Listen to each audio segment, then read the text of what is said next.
So I'm here with Alex, CEO of Kandidate, today to talk about how to create a great pipeline of candidates. So Alex, one thing I'm quite keen on is this idea of talent pipelining. Can you tell us a little bit about what that means and what it is? Yeah, so talent pipelining is really trying to identify talent that is a perfect fit for your role. In a sales environment, we're really talking about finding people who are going to come into your organization and really hit their targets. That's not an easy thing to do. The way that we see top startups doing is they hire ahead of talent. That's a great first move. The rule that we use and what we try and influence every head of talent to do is for every role to be reaching out to 100 candidates. They should be screening at least 20, and they should have a short list of 4 or 5, and they should try and do that within about 21 days.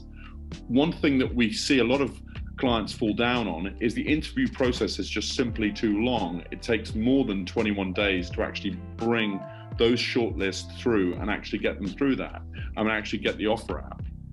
We should be keeping it almost like a sort of friend database, almost, that these people are becoming known to our company, and when the time is right, whether that's a large customer win or a future funding round, then we can bring in those high performing people, both in sales, account management, marketing, customer success. I think we're really missing a trick. Yeah, so James, we see this a lot in kind of engineering, where the founders will be looking out for great engineers and they'll be sort of building a black book of great talent. It's a real shame that we're not doing that more in sales, because I think there's really an opportunity being missed of great sales talent, trying to find them at the right stage in your startup.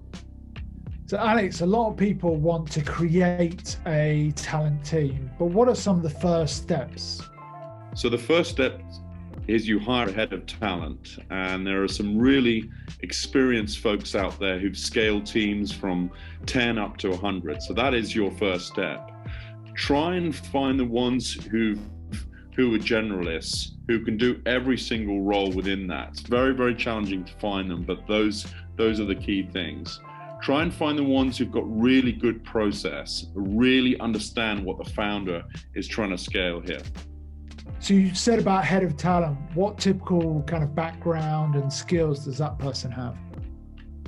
Yeah, so James, so they can come from a few different backgrounds. I mean, it's typically from recruitment or probably headhunting.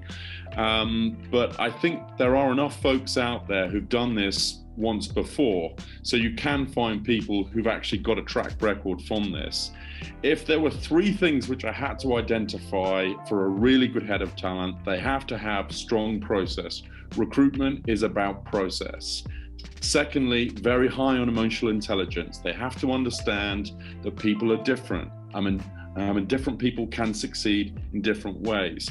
I think thirdly, and most importantly at the moment, is they have to understand that diverse and inclusive teams are the way forward. Those are the 3 key things that are super important. So we talked about pipelining of candidates, but what are some of the best ways to broadcast your role at your startup, Alex?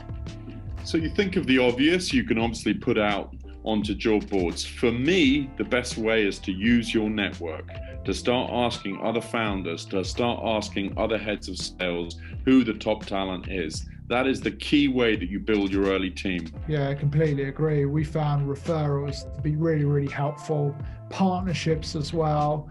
And for some people, competitions as well, whether it's, Pitch Fest or, other kind of sales related communities, they're normally quite good as well to identify that talent.